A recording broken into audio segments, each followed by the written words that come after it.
Hello दोस्तों। Are के लंचमेंट में एक बार फिर से आपका बहुत बहुत स्वागत है। मेरा नाम है राहुल, जो कि आपको पता ही है। तो जो सीरीज़ मैंने आपकी स्टार्ट करी थी बिजनेस स्टडी की, जो कि हिंदी मीडियम में है, 11वीं कक्षा वालों के लिए और सीबीएसई का सिलेबस है। और ये बात मैं हर बार आपको इसलिए बताता हूँ कि अगर कोई नया व्यूअर, कोई नया स्टूडेंट हमारे साथ जुड़ा हो तो उसे कोई भी कन्फ्यूजन ना रह जाए।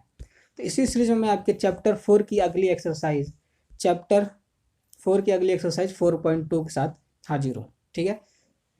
तो इससे पहले की जितने भी चैप्टर्स हैं, अगर उनको नहीं देखा है तो उनके प्ले लिस्ट का लिंक डिस्क्रिप्शन में नीचे दिया हुआ है, वहाँ से जाकर आप उन सभी को देख सकते हैं। और चैप्टर्स के नोट्स के पीडीएफ चाहिए तो उसके लिए टेलीग्राम चैनल बना हुआ है, उसका लिंक भी डिस्क्रिप्शन में दिया हुआ है, वहाँ से जाकर आप टेलीग्राम चैनल को ज्वाइन करें और अपने नोट्स ले लें। तो चलिए आगे चलते हैं और वीडियो को बिना किसी देर के स्टार्ट करते हैं।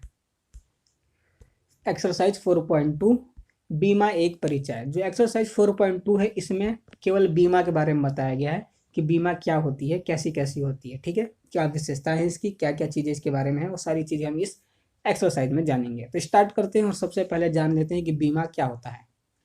बीमा एक अनुबंध अथवा व्यवस्था है जिसके अंतर्गत एक निश्चित प्रतिफल के बदले में एक पक्षकार दूसरे पक्षकार को किसी विशेष घटना के घटित होने अथवा निश्चित अवधि के समाप्त होने पर एक निश्चित धनराशि देने का वचन देता है। बीमा क्या है? एक अनुबंध है, एक ऐसी व्यवस्था है जिसके अंतर्गत एक निश्चित प्रतिफल के बदले एक पक्षकार दूसरे पक्षकार को किसी भी विशेष घटना के घटित होने के और अथवा टाइम पूरा हो जाने पर एक निश्चित धनराशि देने का वचन देता है। ठीक है, तो ये हमारी बीमा कहलाती है। अब देखते हैं कि बीमा की क्या क्या विशेषताएं हैं। सबसे पहली, दो पक्षकार। दो पक्षकार का होना आवश्यक है, तभी बीमा हो पाएगा। सीधी सी बात है। बीमा अनुबंध के अंतर्गत दो पक्षकार होते हैं, एक बीमा करने वाला और दूसरा बीमा करवाने वाला।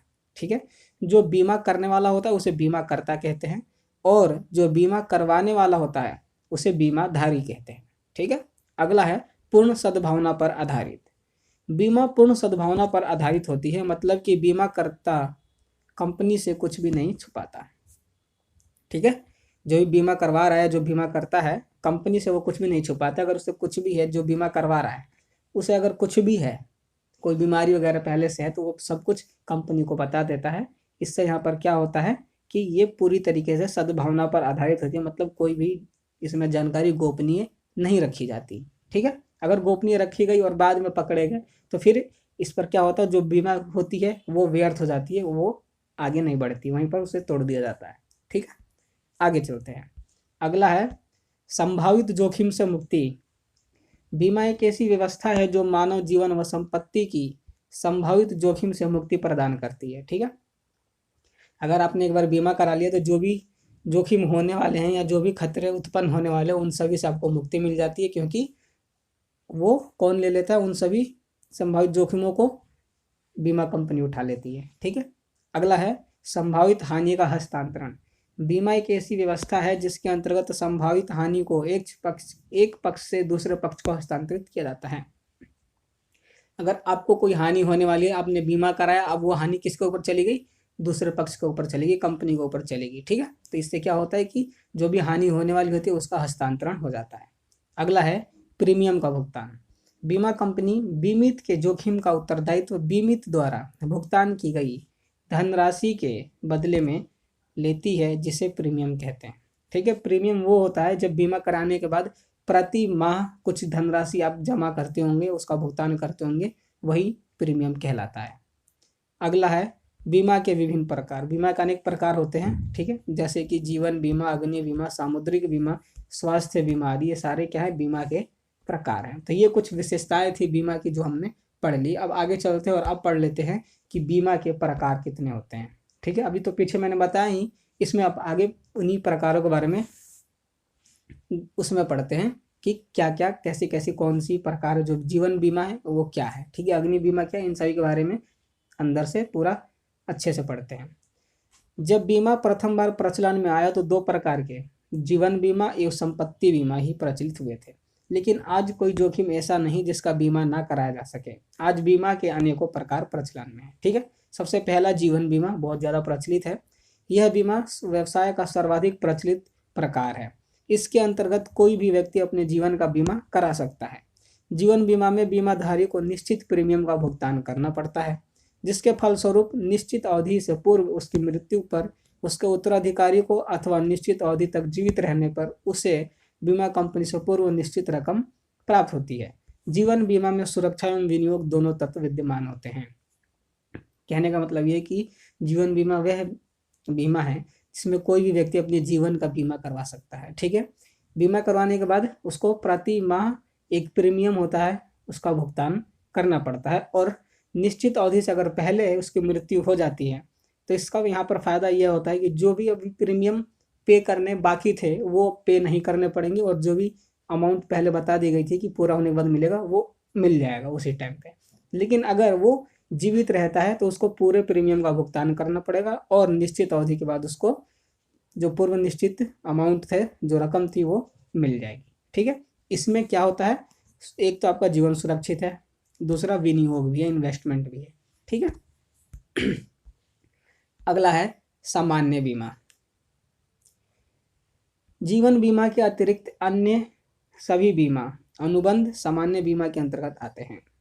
इनमें मुख्यतः अग्नि बीमा, चोरी बीमा व सामुद्रिक बीमा को सम्मिलित किया जाता है। सामान्य बीमा में हम अपने स्कूटर, कार, भवन, घर के सामान, माल के स्टॉक आदि का बीमा करवा सकते हैं। सबसे पहला जीवन बीमा, और जो अन्य बीमा आती हैं जीवन बीमा के अलावा वो सभी सामान्य बीमा के अंतर्गत आती हैं। ठीक है, जैसे कि चोरी बीमा, अग्नि बीमा, ठीक है, सामुद्रिक बीमा। तो सबसे पहले हम अग्नि बीमा पढ़ लेते हैं। इसके अंतर्गत बीमा कंपनी बीमाधारी को निश्चित प्रीमियम के बदले यह आश्वासन देती है कि यदि उसकी संपत्ति को अग्नि से क्षति होती है तो वह बीमा की राशि तक की क्षति को पूरा करेगी।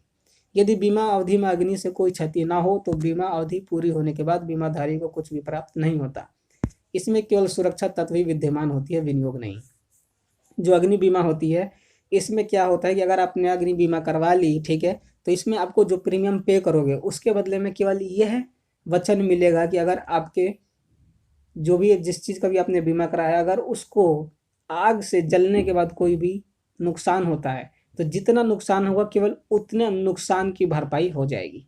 ठीक है, जैसे आपने किसी अपने घर का क्या कराया, अग्नि बीमा करा लिया, अगर आपके घर में बाय चांस आग लग जाती है तो जितना हानि होगा आग लगने से केवल उतना ही आपको यहाँ पर रकम मिलेगी इंश्योरेंस की तरफ से, और अगर आग नहीं लगती तो यह बीमा पूरा होने के बाद आपको कुछ भी नहीं मिलेगा। ठीक है, इसलिए इसमें कहा गया है कि आप केवल इसमें क्या है, सुरक्षा तत्व ही विद्यमान है, विनियोग नहीं। विनियोग इसलिए नहीं है क्योंकि इसमें जरूरी नहीं है कि आपको एक निश्चित अवधि पूरी हो जाने के बाद आपको मिलेगा, इसमें नहीं मिलता। जब तक हानि ना हो जाए तब तक आपको यहाँ पर कुछ भी नहीं मिलता। ठीक है, आगे चलते हैं।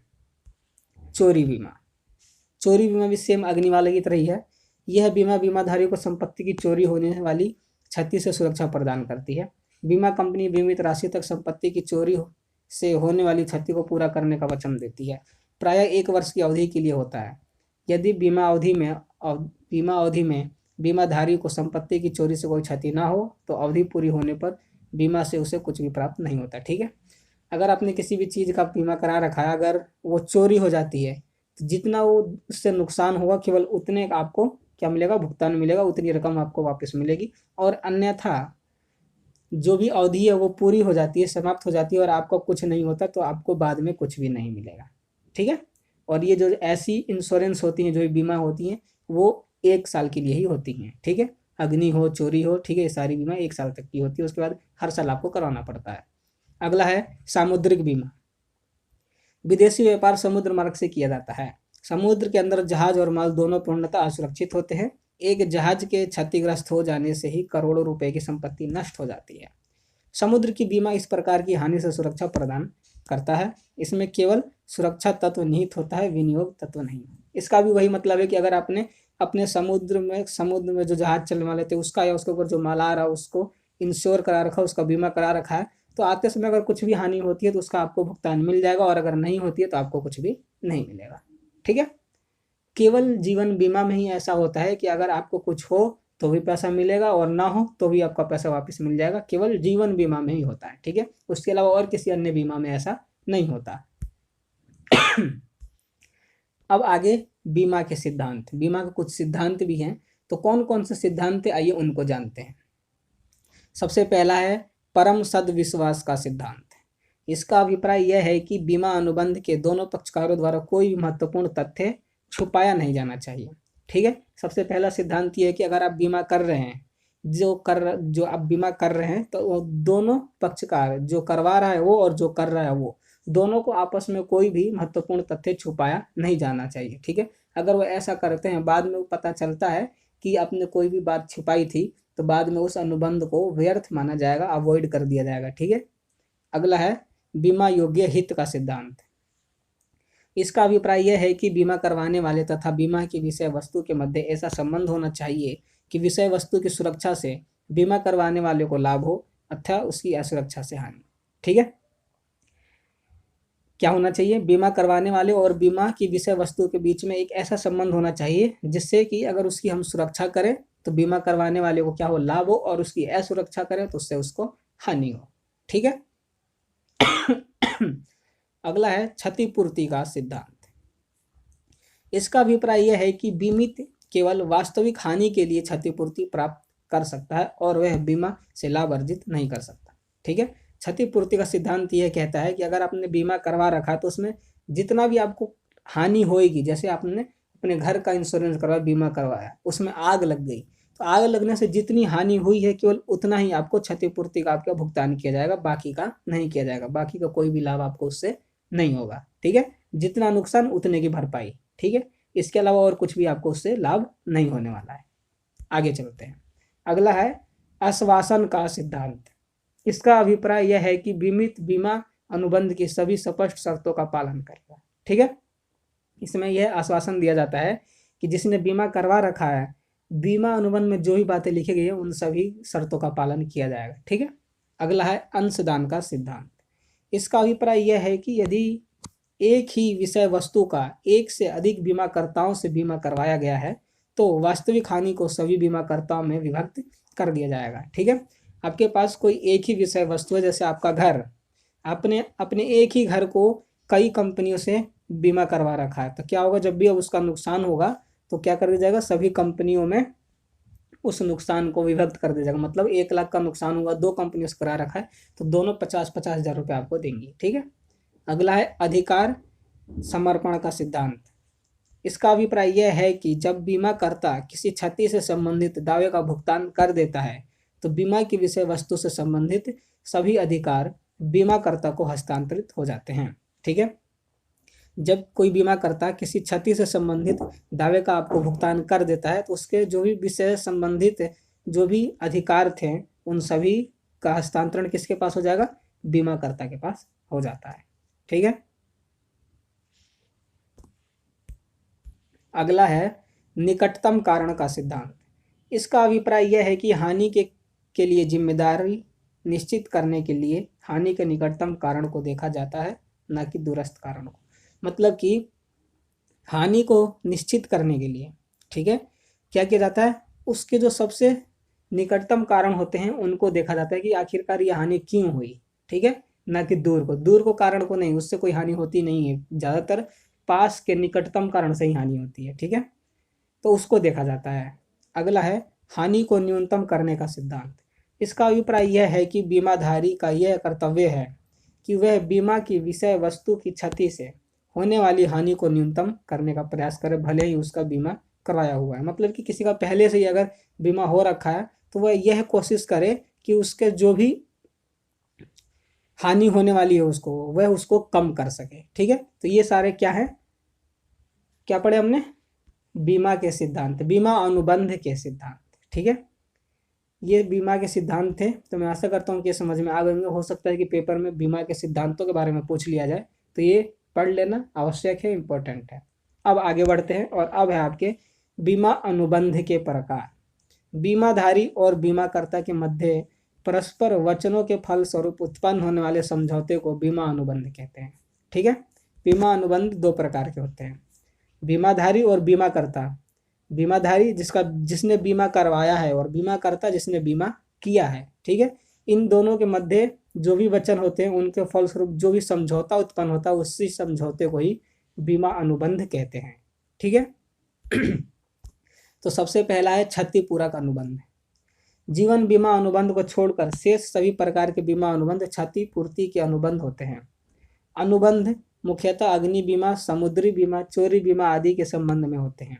इनके अंतर्गत बीमाधारी संपत्ति में अपने हित की सुरक्षा का अनुबंध बीमा कंपनी से करवाता है और बीमा कंपनी एक निश्चित प्रीमियम के प्रतिफल स्वरूप क्षतिपूर्ति का दायित्व अपने ऊपर ले लेती है। यह ऐसे अनुबंध होते हैं जिनमें हानि की वास्तविक राशि की गणना की जा सकती है और बीमा कंपनी इसी राशि का भुगतान करती है। जैसे एक व्यक्ति ने अपने मकान का 1 लाख का बीमा करवाता है, कुछ समय बाद आग लग जाने से 50,000 की हानि हो जाती है, तो बीमा कंपनी व्यक्ति को केवल 50,000 रुपये का भुगतान करेगी, ना कि 1 लाख का। ठीक है। इन क्षतिपूर्ति अनुबंध में जो भी बीमा होती हैं इनमें केवल उतने का ही भुगतान किया जाता है जितना कि लॉस होता है। जैसे इसने 1 लाख का इंश्योरेंस कराया और इसका लॉस 50,000 का हुआ, तो इंश्योरेंस कंपनी केवल 50,000 ही पे करेगी, इसको 1 लाख नहीं करेगी। ठीक है। तो इसमें खाली आपको जितना भी नुकसान हुआ उतना ही आपको यहाँ पर भुगतान उसका मिलता है, अन्यथा और कोई इससे लाभ नहीं होता। ठीक है। अगला है दूसरा, जीवन बीमा अनुबंध। यह अनुबंध क्षतिपूर्ति का अनुबंध नहीं है, क्योंकि बीमाधारी का जीवन अमूल्य होता है और उसकी मृत्यु से होने वाली आर्थिक क्षति का अनुमान नहीं लगाया जा सकता। इसके अंतर्गत बीमा कंपनी प्रीमियम के बदले एक निश्चित अवधि बीत जाने पर यदि बीमाधारी जीवित रहता है तो उसे, अन्यथा उसके द्वारा नामांकित व्यक्ति को पूर्व निश्चित धनराशि का भुगतान करती है। जीवन बीमा में सुरक्षा एवं विनियोग दोनों तत्व निहित होते हैं। सुरक्षा और विनियोग ये दोनों तत्व केवल जीवन बीमा में ही क्या होते हैं, निहित होते हैं, क्योंकि इसके अलावा और जितने बीमा होते हैं उनमें केवल सुरक्षा निहित होती है, विनियोग नहीं, क्योंकि उनमें जरूरी नहीं है कि आपका पैसा वापस मिले ही, केवल आपको उसमें सुरक्षा मिलती है, जितना लॉस होता है उतना आपको मिल जाता है। ठीक है। लेकिन इसमें यह है कि आपका लॉस हो या ना हो, मतलब आप जीवित रहें या ना रहें, आपको पैसे मिलने ही मिलने हैं। ठीक है। अगला है पुनर्बीमा एवं दोहरा बीमा। पुनर्बीमा क्या होता है और दोहरा बीमा क्या होता है, आइए जान लेते हैं। पुनर्बीमा इसका अभिप्राय उस बीमा से है जिसके अंतर्गत एक बीमा कंपनी किसी दूसरी बीमा कंपनी को अपना जोखिम हस्तांतरित करने के उद्देश्य से बीमा करवाती है। ठीक है। कहने का मतलब ये है कि पुनर्बीमा वह बीमा होती है जिसमें कि एक बीमा कंपनी किसी दूसरी बीमा कंपनी को अपना जोखिम क्या करती है, हस्तांतरित कर देती है। ठीक है। तो वो क्या कहलाता है, पुनर्बीमा कहलाता है। ठीक है। अगला है आपका दोहरा बीमा। इसका अभिप्राय ऐसे बीमा से है जिसके अंतर्गत एक ही जोखिम का बीमा 2 या अधिक बीमा कंपनियों से करवाया जाता है। आपके पास एक घर है, आपने उसी घर को ही 2 कंपनियों से बीमा करवा रखा उसका, तो वो क्या कहलाएगा, दोहरा बीमा कहलाएगा। ठीक है। मतलब एक ही चीज का इंश्योरेंस 2 कंपनियों, 2 अलग अलग कंपनी या 2 से अधिक अलग अलग कंपनियों द्वारा करवाया गया हो तो वही आपका दोहरा बीमा कहलाता है। ठीक है। ये तो बात रही आपकी पुनर्बीमा और दोहरा बीमा की। अब बात कर लेते हैं हम इंश्योरेंस और एश्योरेंस क्या होता है, दोनों में डिफरेंस क्या है। ठीक है। बहुत इंपॉर्टेंट है, पेपर में 100% ये पूछा ही जाएगा, इन दोनों में अंतर क्या होता है ये पूछा जाता है। तो इंश्योरेंस का अर्थ यह होता है कि बीमाधारी को बीमा कंपनी दावे का भुगतान केवल क्षति की दशा में ही करेगी। इंश्योरेंस, ठीक है, इसमें क्या होता है कि कंपनी दावे का भुगतान केवल तब करेगी जब आपको कोई ना कोई क्षति हुई हो, कोई नुकसान हुआ हो तो उस नुकसान की भरपाई कर देगी, यह इंश्योरेंस होता है। और एश्योरेंस का अर्थ यह है कि बीमाधारी को बीमा कंपनी से भुगतान अवश्य मिल जाएगा और ऐसा केवल जीवन बीमा के अंतर्गत होता है। ठीक है। तो एश्योरेंस के अंतर्गत केवल जीवन बीमा आता है, और जो इंश्योरेंस होता है इंश्योरेंस के अंतर्गत जीवन बीमा के अलावा चोरी, अग्नि बीमा, सामुद्रिक बीमा, स्वास्थ्य बीमा जितनी भी है वो सारी इंश्योरेंस के अंतर्गत आएगी। और जीवन बीमा याद रखना, जीवन बीमा लाइफ इंश्योरेंस, वो लाइफ इंश्योरेंस नहीं लाइफ एश्योरेंस होता है। ठीक है। तो वो आपका एश्योरेंस के अंतर्गत आता है। ठीक है। अब आगे चलते हैं और अगला देख लेते हैं कि इन दोनों में डिफरेंस क्या है। सबसे पहले देखेंगे हम पुनर्बीमा और दोहरा बीमा में अंतर। ठीक है। पुनर्बीमा और दोहरा बीमा से संबंधित, किससे संबंधित हैं, तो इसका संबंध बीमाकर्ता से होता है। जो पुनर्बीमा होता है इसका संबंध बीमाकर्ता से होता है, क्योंकि बीमाकर्ता ही क्या करता है, अपने ऊपर की जो जोखिम है उसको कम करने के लिए दूसरी कंपनी से भी क्या कर लेता है, उसका बीमा करवा देता है। अगला है बीमा दोहरा बीमा। इसका संबंध वास्तविक बीमाधारी से है। इसका संबंध बीमाधारी से मतलब जिसने बीमा करवा रखा खुद का, उसका संबंध उसी से है, क्योंकि वो अपनी क्या हो सकता है कि एक ही चीज़ का बीमा दूसरी कंपनियों से भी करवाया हो सकता है। जैसे उसके पास एक स्कूटर है, उसने एक ही स्कूटर का 2 बार इंश्योरेंस 2 अलग अलग कंपनियों से करवा रखा है, तो ये वह क्या आएगा, दोहरा बीमा के अंतर्गत आएगा। अब देख लेते हैं बीमाकर्ताओं की संख्या। पुनर्बीमा में क्या होता है, मुख्य बीमाकर्ता एक ही होता है, ठीक है। पुनर्बीमा के अंतर्गत मुख्य जो बीमा होता है बीमाकर्ता वो एक ही होता है, लेकिन दोहरा बीमा के अंतर्गत हो सकता है कि एक से अधिक बीमाकर्ता हो, ठीक है। जैसा कि लिखा है इसमें, इस दशा में एक ही जोखिम का एक से अधिक बीमाकर्ताओं से बीमा करवाया जाता है, ठीक है। वास्तविक बीमाधारी की स्थिति कैसी होती है, तो पुनर्बीमा में मुख्य बीमाधारी पुनर्बीमाकर्ता से क्षतिपूर्ति नहीं ले सकता, ठीक है।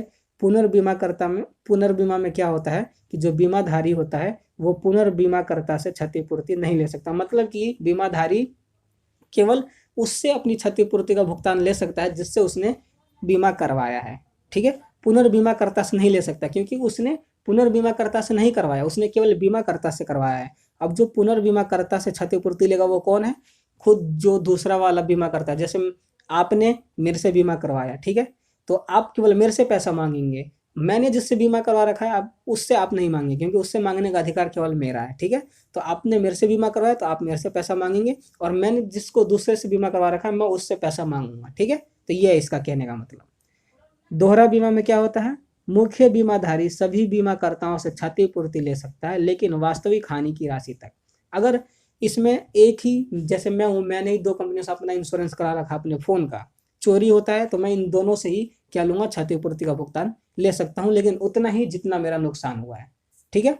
क्या उपयोगिता है इन दोनों की, यह बीमा कंपनियों के लिए उपयोगी है, जो पुनर्बीमा है यह कंपनियों के लिए उपयोगी है, और जो दोहरा बीमा है यह केवल जीवन बीमा की दशा में उपयोगी होती है और जनता के लिए, ठीक है।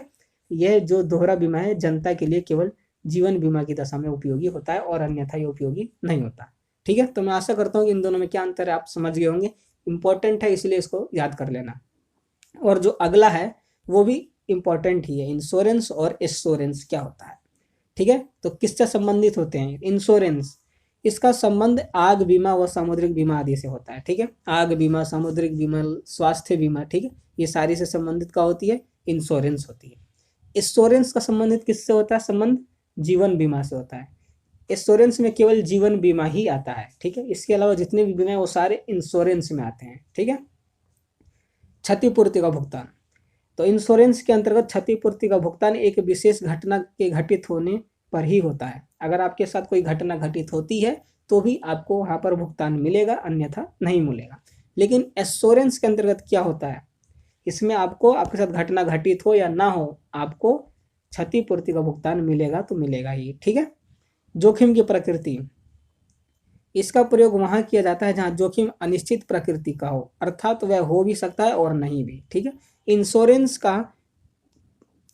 का प्रयोग हम वहाँ पर करते हैं जहाँ पर हमारी जो भी जोखिम होती है वो अनिश्चित होती है, मतलब हो भी सकती है और नहीं भी हो सकती, इसलिए हम इंश्योरेंस का करते हैं ताकि जो भी हमारे को नुकसान हो जितना भी हो उसकी हमें भरपाई मिल सके। लेकिन एश्योरेंस तो यह वह चीज़ है जो कि निश्चित है, ठीक है, यह होना ही होना है। अगर आपने इंश्योरेंस करा रखा है तो निश्चित अवधि के बाद आपको पैसा मिलेगा तो मिलना ही है, ठीक है।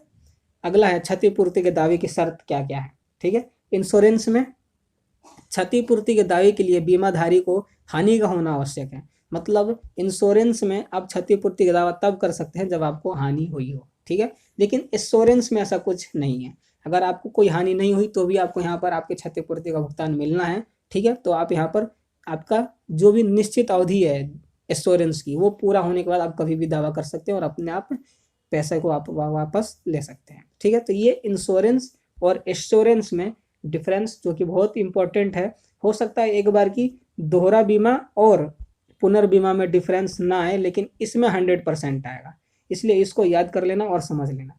तो आज की वीडियो में बस यहीं तक था, तो मैं आशा करता हूँ कि ये एक्सरसाइज आपको समझ में आ गई होगी, और अगर कोई कन्फ्यूज़न रह गया हो तो कमेंट कर देना जिससे मुझे पता चल जाए कि कुछ समझ में नहीं आया। मेरे टेलीग्राम चैनल को ज्वाइन कर लेना और वहाँ पर आप मेरे साथ जुड़ सकते हो और वहाँ पे अपने तुरंत सॉल्यूशंस पा सकते हो। पीडीएफ नोट्स वाले भी आपको टेलीग्राम चैनल पर भी मिल जाएंगे और नोट्स का लिंक डिस्क्रिप्शन में भी दिया हुआ है, तो वहाँ से भी जाकर ले सकते हो, ठीक है। तो आज की वीडियो में बस इतना ही। अगर अभी तक आपने हमारे चैनल को सब्सक्राइब नहीं किया तो सब्सक्राइब करके नोटिफिकेशन बेल को ऑल पर सेट करना है ताकि वीडियोस की नोटिफिकेशन से मिस ना रहना पड़े। और कमेंट कर देना जो भी हो, कुछ भी बताना चाहते हो, पूछना चाहते हो, कोई कन्फ्यूजन हो, टेलीग्राम चैनल को ज्वाइन कर लेना, वहाँ पर भी बता सकते हो। वीडियो अच्छी लगी हो तो लाइक कर देना और अपने दोस्तों के साथ भी शेयर करना जो कि बिजनेस स्टडी को हिंदी में पढ़ना चाहते हैं। तो आज की वीडियो में बस इतना ही। बहुत जल्द मैं आपकी अगली एक्सरसाइज के साथ मिलूंगा, तब तक के लिए गुड बाय, जय हिंद, जय भारत।